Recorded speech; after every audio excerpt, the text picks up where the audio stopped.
ప్రతిరోజు నేర్చుకుందాం, ప్రతిరోజు మార్చుకుందాం, మనం భక్తులమైపోతాం. ప్రతిరోజు నేర్చుకునేవాడు ఎప్పటికీ భ్రష్టుడుగాడు. ప్రతిరోజు నేర్చుకునేవాడికి ప్రతిరోజు మార్చుకునే మనసు వస్తుంది.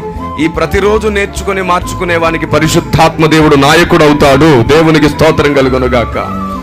దేవుడు మనకు స్నేహితుడు అవ్వాలి. దేవుని స్నేహితులం అయ్యామో లేదో ఎలా తెలుసుకోగలమో తెలుసా? యోహాను సువార్త చూడండి ఒకసారి.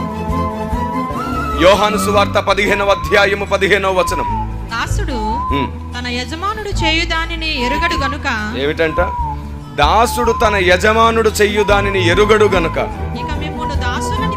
ఇక మిమ్ములను దాసులని పిలవక స్నేహితులని పిలుచుచున్నాడు. దీని అర్థం ఏమిటండి?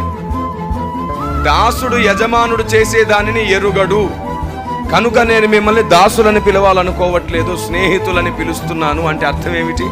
నేను చేసేదేమిటో మీకు తెలిసి ఉండాలి అని అర్థం.